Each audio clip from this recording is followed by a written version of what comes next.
चल रहा है, ठीक है। वो आके बीच बीच में इनको टोक रहे, ठीक है, टोक रहे आप तो आप मैंने मेरा ये कहना था कि आप टोके ना। ये कैमरा चल रहा है, इंटरव्यू चल रहा है, 1-to-1 चल रहा है ना। प्रश्न पूछ रही हो धार्मिक। आप मुझे बताइए, मुझे एक बात बताइए, अभिव्यक्ति की आजादी, अभिव्यक्ति की आजादी नहीं लोग ये लोग, आप मैं 100% बता रहा हूँ। तो आप हैं अभी क्लोज कर दीजिए, आप सवाल नहीं पूछ रहे। आप पहले ना सीख लीजिए मीडिया से कैसे बात करते, समझे। आपको नहीं तमीज है कि है ना, ये आप धार्मिक कार्यक्रम चल रहा है। बीच बीच में बोलने की आदत गंदी आदत है। ये धार्मिक कार्यक्रम है महिला और बोल रही थी तब भी वो बीच बीच में बोल रहे धर्म थे। के सत जय भीम, मैं हूँ इंजीनियर स्नेहा और आप देख रहे हैं नेशनल चौपाल। आज हम लखनऊ के परिवर्तन चौक में हैं, जहां पर तमाम लखनऊ वासी एकत्रित हुए हैं। जहाँ इस लखनऊ के परिवर्तन चौक में तथागत गौतम बुद्ध की चौमुखी मूर्ति है और वहीं पर तमाम सारे जो लोग हैं वो एकत्रित होकर तथागत गौतम बुद्ध की जयंती के मौके पर, पूर्व संध्या के मौके पर एकत्रित होकर संगोष्ठी कर रहे हैं। इन तमाम लोगों से बातचीत करेंगे।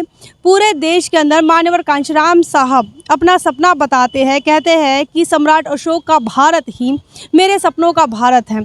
इस देश को तमाम सारे महापुरुष जो बहुजन समाज में जन्मे, उनकी यह धारणा रही है कि यह बुद्ध का भारत है, प्रबुद्ध भारत है। बाबा साहब भी कहते हैं कि यह प्रबुद्ध भारत। तो हम तमाम लोगों से बातचीत करेंगे जो बुद्ध जयंती के मौके पर एकत्रित हुए, जानेंगे कि कैसे बनेगा प्रबुद्ध भारत, कैसी होगी बौद्ध राष्ट्र की संकल्पना, कैसे होगा बौद्धमय भारत, कैसे होगा सम्राट अशोक का भारत।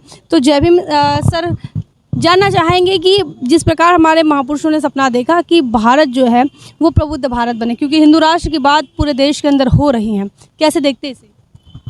देखिए, मैं बौद्धाचार्य नयकराम बौद्ध हूँ और परिवर्तन चौक पे मैं लगभग 16-17 साल से प्रत्येक रविवार को बुद्ध वंदना का कार्यक्रम आयोजित करते हैं। और यहाँ जो कार्यक्रम ये हो रहे हैं ये परंपरागत कार्यक्रम है।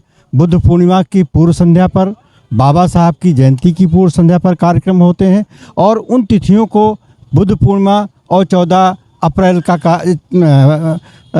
अक्टूबर का कार्यक्रम यहाँ पर बड़े ही पैमाने पर आयोजित होते हैं। आपने प्रश्न पूछा है, देखिए हमारा ये जो धरती है ये भगवान बुद्ध की धरती है। सर्वप्रथम भगवान बुद्ध हुए, उन्होंने धम्म चलाया। उसके बाद सम्राट अशोक हुए, उन्होंने चलाया। उसके बाद पश्चात बाबा साहब हुए, बाबा साहब ने धम्म जो 14 अक्टूबर 1956 को नागपुर में लिया था, लाखों अनुयायियों के साथ उन्होंने बौद्ध धर्म की दीक्षा ली थी और अपने अनुयायियों को दूसरे दिन दीक्षा दिया था बौद्ध धर्म की। उन्होंने बताया था कि बौद्ध धर्म में ही हमारा कल्याण है और ये मध्यम मार्गी धर्म है।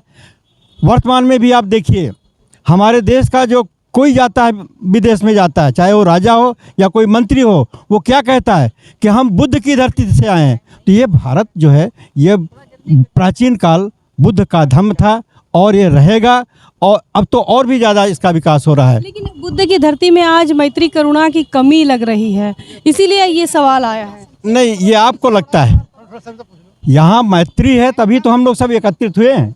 हम देश की बात कर रहे हैं, जहाँ पर इस देश के अंदर हिंदू राष्ट्र की बात होती है, दलित उत्पीड़न होता है, आदिवासी उत्पीड़न होता है, ओबीसी के साथ जो है, जो आज भी उसके साथ अन्याय अत्याचार हो रहा है। इन तमाम मामलों को जो है एक संवैधानिक तरीके से देखने की ज़रूरत है। आगे बढ़ते हैं इसी मामले को लेकर, इसी विषय को लेकर हम आगे बढ़ते हैं।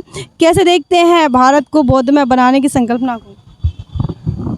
जैसा कि बोधिसत्व बाबा साहब डॉक्टर अम्बेडकर ने जो 14 अक्टूबर 1956 को परिकल्पना की थी कि मैं अगर 20 वर्ष और जीवित रह गया तो इस पूरे भारत को मैं बौद्धमय बना दूंगा। लेकिन 1956 के बाद बाबा साहब डॉक्टर अम्बेडकर ने 3 बड़ी बड़ी धम्म सभाएँ की। उन धम्म सभाओं में लगभग 10 लाख लोगों को बौद्ध बनाया। 10 लाख लोग बौद्ध तो बन गए, लेकिन उन बौद्धों ने उनके उसके जो बाबा साहब का जो मार्ग था उसके ऊपर मेरे ख्याल से काम ठीक प्रकार से नहीं किया। जो जन जागृति बौद्ध धर्म को बढ़ाने के लिए होनी चाहिए थी, वो जन जागृति नहीं हुई और इसका कारण बौद्ध बने वो अपने आप को जो है ना वो बहुत ग्रेट समझने लगे, वो उन्होंने समाज से नाता तोड़ लिया। ऐसा नहीं लगता आपको? हाँ, ये तो हम जान रहे हैं कि उन्होंने, दलितों शोषितों की बात ना करो, सिर्फ बुद्धिस्टों की बात करो। देखिए जो लोग बुद्धिज़्म की बात करते हैं या जो लोग बौद्ध हो गए हैं, जो ये कहें कि हम शोषितों की और बहुजनों की बात ना करें, वो कहना गलत होगा।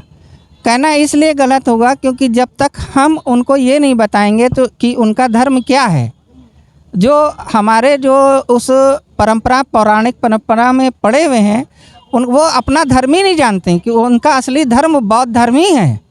जो अभी बुद्धिस्ट नहीं है, क्या उनको भी बौद्ध बनाना ज़रूरी है? उनको बुद्धिज़्म पता चले, उसको बुद्धा के बारे में पता चले, ये ज़रूरी है? बिल्कुल, ये हमारी ड्यूटी है और हम इस ड्यूटी को कर रहे हैं। जब से हम जागृत हुए हैं तब से हम ये कार्यक्रमों का आयोजन करते हैं और लोगों को बुलाते हैं, लोगों को बौद्ध परंपरा के विषय में बताते हैं, उनको संस्कार सिखाते हैं और शादी ब्याह भी हम लोग बौद्ध धर्म के अनुसार ही कराते हैं। परिवर्तन चौक क्यों चुना आपने?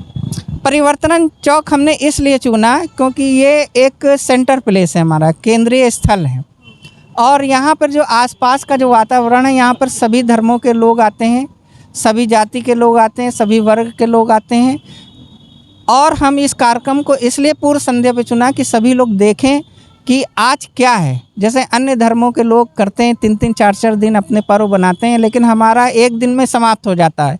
लेकिन हम इस परंपरा को तोड़ना चाहते हैं। हम अपने पर्वों को भी 1 हफ्ते से लेकर 1 माह तक और इसी तरीके से हम अन्य महापुरुषों की जयंतियाँ भी मनाते हैं। इन्हीं शब्दों के साथ में अपने और भी साथी हैं, उनसे जानेंगे कैसे देखते हैं प्रबुद्ध भारत की संकल्पना को। देखिए, प्रबुद्ध भारत की संकल्प, मेरा नाम समय सिंह बौद्ध है और प्रबुद्ध भारत की संकल्पना के बारे में आप जान सकते हैं। जैसा कि आज से 20 साल पहले पोजीशन थी या स्थिति थी, उससे आज बहुत अधिक बेहतर है। जनसंख्या के जब आंकड़े आते हैं तब भी आप देख लीजिए कि हमारे आंकड़े कितने तेज़ी से बढ़ रहे हैं। दूसरी बात ये है, प्रबुद्ध भारत बहुत जल्दी बनेगा क्योंकि ये जो चादर है हिंदुत्व वाली चादर, एक्चुअली इसके बारे में लोगों को मालूम ही नहीं हिंदू क्या है, क्या शब्द हिंदू है, इसका अर्थ क्या है, इसका मतलब क्या है। एक चादर उड़ा दी गई, उसके अंदर सबको समाये करने की कोशिश की जाती है। इसी फेरे में सब लोग, बहुजन जितना है 85% बहुजन जो है, इसमें SC ST OBC आएगा? बिल्कुल आएगा, बिल्कुल आएगा। वो पहले से ही बौद्ध है, बुद्धिस्ट था और है। जो 15% लोग हैं उनकी वजह से जो है वो एक चादर बना दी गई है। वो अपने आप को अभी भी हिंदू नहीं कहते हैं। आप किसी भी सनातनी से पूछिए, वो कहेगा सनातनी हूँ, ब्राह्मण हूँ, क्षत्रिय हूँ, वैश्य हूँ, कभी हिंदू नहीं कहता है वो। और बाकी लोगों के लिए, सबके लिए हिंदू शब्द का प्रयोग किया जाता है। इसलिए जैसे जैसे हम लोगों का ज्ञान बढ़ता जाएगा, बुद्ध धम्म क्या है, एक ज्ञान का स्रोत है। जैसे जैसे हम लोग ज्ञान बढ़ाएंगे वैसे वैसे लोग हमारे साथ आएंगे या बुद्ध भारत को बुद्ध में बनाएंगे। देखिए, आज की तारीख में पूरे देश के अंदर हिंदू राष्ट्र की बात हो रही है और राम राज्य की बात हो रही है। ऐसे में प्रबुद्ध भारत क्या टिक पाएगा? बिल्कुल टिक पाएगा। वो अपने आप में कोई कुछ भी कह ले, लेकिन वो इतना आसान नहीं। मैं भी अपने आप को कुछ भी कह लूँ, मैं आज ही भारत को बदल दूंगा, भारत को आज ही मैं बुद्ध में बना दूंगा, ये अपने आप में कुछ भी कह लें वो लोग। वास्तव में प्रबुद्ध भारत क्या होगा, मतलब कैसा हो सकता है? प्रबुद्ध भारत ऐसा होगा जैसे जैसे लोग ज्ञान बढ़ेगा, अपने लोग समझ बढ़ेगी, उसी हिसाब से लोग व्यवहार करेंगे, सदाचार करेंगे, यही प्रबुद्ध भारत होगा। जातिवादी उत्पीड़न हो सकता है प्रबुद्ध भारत में? नहीं, जातिवाद होगा नहीं होगा। बुद्ध का मतलब ही है जातिवाद का ख़त्म करना, जातिवाद को विनाश करना, समता मूलक समाज की निर्माण करना ही प्रबुद्ध भारत का मेन उद्देश्य है। धन्यवाद। कैसे देखते हैं आप प्रबुद्ध भारत की संकल्पना को? प्रबुद्ध भारत के लिए मेरा नाम है बाबूनंदन गौतम। प्रबुद्ध भारत के लिए हम लोग दृढ़ संकल्प हैं कि हम मैत्री भावना और समानता का प्रचार करके हम सबको यहाँ बुद्ध धर्म में लाएंगे और ये बौद्ध धर्म का प्रचार प्रसार करेंगे। तो इससे और भाईचारा स्थापित होगा, तभी तो ये चाहते हैं सब में। और भी हमारे नागपुर वाले कहाँ चले गए? नागपुर वाले कहाँ गए? खंडारे से। अच्छा, हाँ सर, कैसे देखते हैं प्रबुद्ध भारत की संकल्पना को? क्या नाम है आपका? मेरा नाम भवननाथ पासवान है। कैसे देखते हैं? अम्बेडकर राष्ट्रीय एकता मंच का राष्ट्रीय अध्यक्ष हूँ। आज बुद्धं नमामि धर्म यात्रा के आज जो आयोजन किया गया है, उसे एक प्रचार भी हो रहा है और अपने जो धम्म है उसका हम लोग पालन करने के लिए यहाँ उपस्थित हैं। देश को बुद्ध की ज़रूरत है या नहीं है, कैसे देखते हैं? जैसे शरीर के लिए दवा की ज़रूरत है, वैसे देश के लिए बुद्ध की भी ज़रूरत है। बुद्ध का मतलब ज्ञान से है और जब ज्ञान नहीं है तो पूरा देश अंधकार में है, और अंधकारमय देश से हम क्या परिकल्पना कर सकते हैं। इसलिए बुद्ध की ज़रूरत है पूरे देश को, पूरे मानव समाज को। बुद्ध का जैसे ज्ञान से संबंध है वैसे कुछ नैतिकता से संबंध होगा, तो क्या उसकी ज़रूरत है देश को? बिल्कुल, अगर नैतिकता नहीं है तो मानव नहीं है। भारत को ज़रूरत है आज की तारीख में, क्योंकि जिस प्रकार से दलित उत्पीड़न की बात करें, महिला उत्पीड़न की बात करें, ये इसमें कहीं ना कहीं मॉरलिटी की कमी लगती है आपको? कभी आपने इस नज़रिए से देखा है?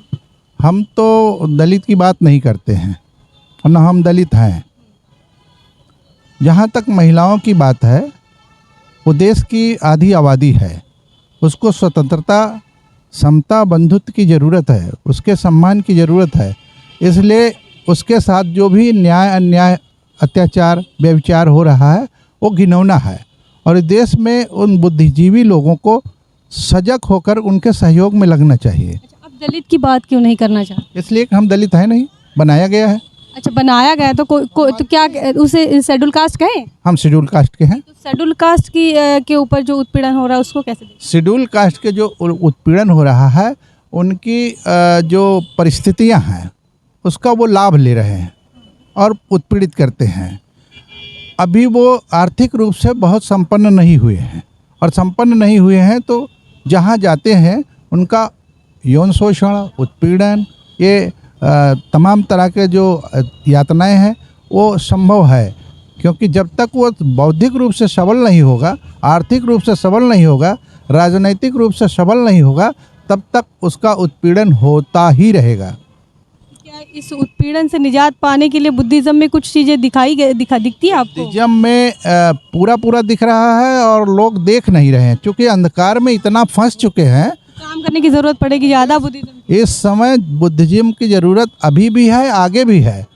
निरंतर पैदाइशी होते रहते हैं, जन्म होते रहते हैं, उसका निवारण होता रहता है, मरण होता रहता है, पोषण होता रहता है।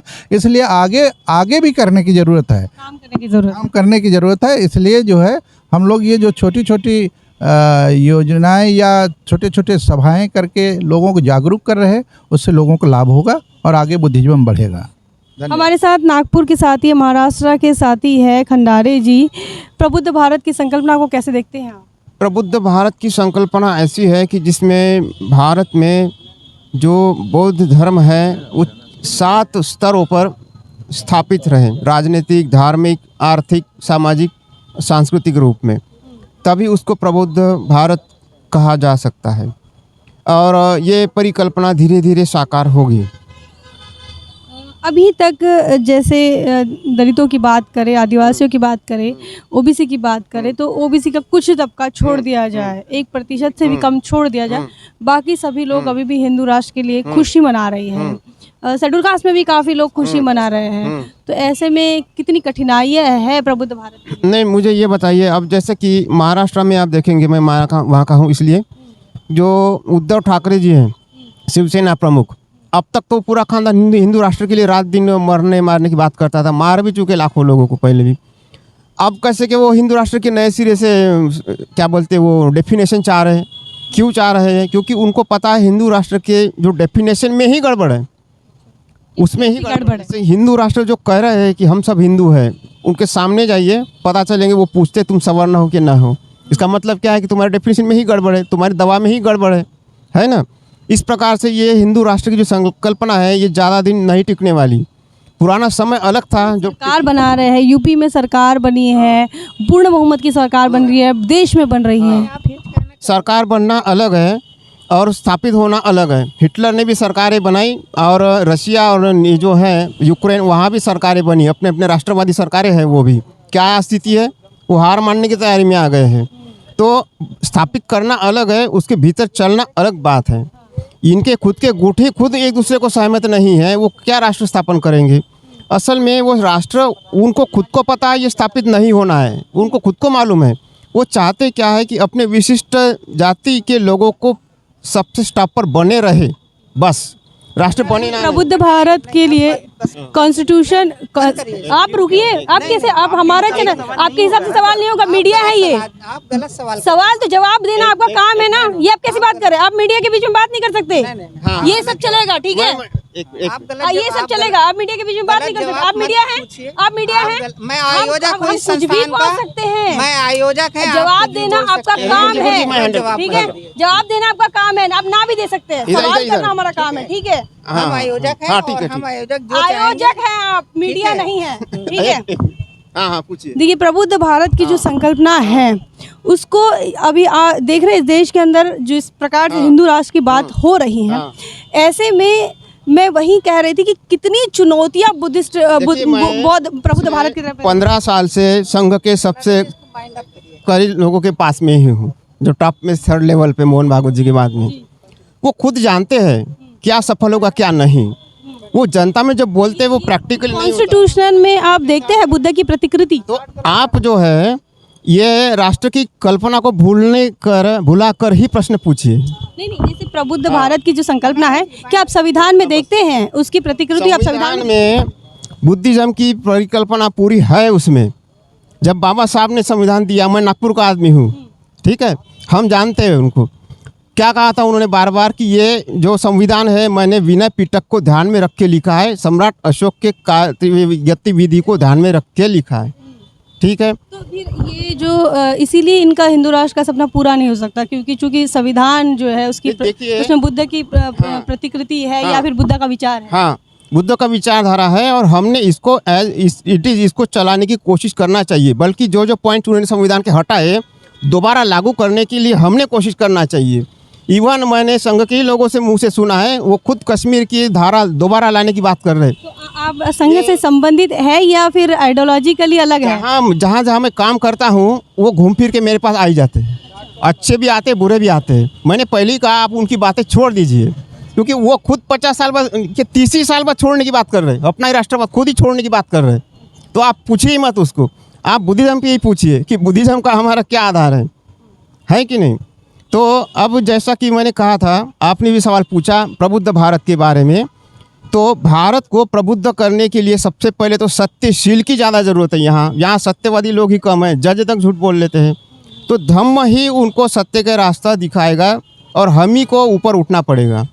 ये लोग आपस में लड़ कर इसी तरह से गिरने वाले हैं और उनको मानना पड़ेगा। महाराष्ट्र में जो सरकारें गिर रही, उठापटक हो रहा है, वो सब आज अम्बेडकरवाद की बातें करने लग गए। क्यों भैया, कहाँ गए तुम्हारे शिवसेना और भलानी विचारधारा कम्युनिस्ट और क्या क्या, सब भूल गए, अब बाबा साहब की बातें पे आ गए। क्यों? क्योंकि उनके अभी ये हो गए, अभी वहाँ जो सवर्ण आरक्षण लागू है उसमें मराठाओं का नाम ही नहीं, क्योंकि उनको सवर्ण ही नहीं माना, कोर्ट ने मानने से इनकार कर दिया 3 बार। बोलिए, ये अभी गुज्जर का हुआ, राजपूतों का हो रहा, सब तरफ यही होना है। हिटलर ने पहले दूसरों को मारा, फिर खुद को मारा, ये खुद को मारेंगे।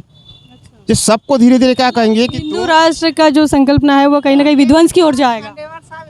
तो आप हैं अभी क्लोज कर दीजिए, आप सवाल नहीं पूछ रही। क्लोज करिए इसको। आप पहले ना सीख लीजिए मीडिया से कैसे बात करते, समझे? आपको नहीं तमीज है कि है ना? कहाँ ये आप धार्मिक कार्यक्रम चल रहा है। बीच में बोलने ये की आदत धार्मिक गंदी कार्यक्रम आदत है। ये धार्मिक जब वो कार्यक्रम एक है महिला और बोल रही थी तब भी वो आप बीच में बोल रहे थे। धर्म के अनुसार ही बीच में बोलिए। बोलने की आदत सही नहीं है आपकी, ठीक है? चलिए, अब बीच में बोलने की आदत सही नहीं है, सुधारिए इसको। चलिए कोई बात नहीं, चलिए हो गया जो अरे ठीक है, देखिए ये यही यहाँ पर अगर मोदी का मीडिया होता ना तो ये ऐसी बात ना करते। ये बहुजन मीडिया इसलिए ऐसी बात कर रहे हैं। और इंटरव्यू चल रहा है, सुनिए हम कुछ नहीं बोल, हमारा इंटरव्यू चल रहा है, ठीक है? वो आके बीच बीच में इनको टोक रहे, ठीक है, टोक रहे हैं आप। तो आप मैंने मेरा ये कहना था कि आप टोके ना, ये कैमरा चल रहा है, इंटरव्यू चल रहा है, 1-to-1 चल रहा है ना। प्रश्न पूछ रही हो धार्मिक, आप मुझे बताइए, आप मुझे एक बात बताइए, अभिव्यक्ति की आजादी, अभिव्यक्ति की आजादी, नहीं लोग ये लोग, आप मैं 100% बता रहा हूँ, ठीक है, और कुछ 100%। जहाँ पे रिलीजियस प्रोग्राम हो रहा है वहाँ पे ये लोग जानबूझ के पॉलिटिकल क्वेश्चन रेज कर रहे हैं। क्यों रेज कर रहे हो? ये हमारा धार्मिक प्रोग्राम है, ये हमारा राजनीतिक प्रोग्राम नहीं है। हम किसी पॉलिटिकल के बारे में बात नहीं कर रहे हैं। और ये पत्रकारिता साबित करना चाह रहे हैं। मैंने क्या ना आप करो। ये लोग कहना चाहते हैं, सुनो आप मेरी बात। अरे हटो।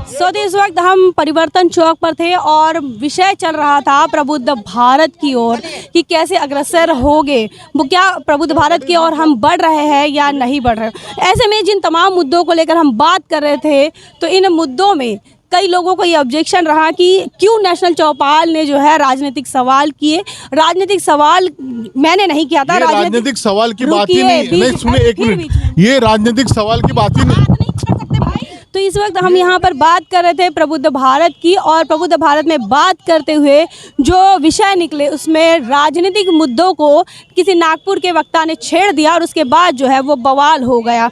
हालांकि इस देश के अंदर प्रबुद्ध भारत की जो बात है वो मान्यवर कांशीराम साहब से शुरू होती है और मान्यवर कांशीराम साहब पर ख़त्म होती है, लेकिन राजनीतिक बात करने से लोग परहेज कर रहे हैं। और ये उत्तर प्रदेश में हो रहा है जहाँ पर बहुजन समाज पार्टी ने एक बार नहीं चार बार सरकार बनाई। हालांकि इन तमाम मुद्दों को लेकर आपका क्या मानना है, आप कैसे देखते हैं, कमेंट सेक्शन में जरूर लिखें। बने रहे नेशनल चौपाल पर। जय भीम, जय भारत। बहुजन विचारधारा को घर घर तक पहुंचाने के लिए हमारे YouTube चैनल को सब्सक्राइब करें, लाइक करें, कमेंट करें, शेयर करें और बेल आइकन की घंटी दबाना ना भूलें।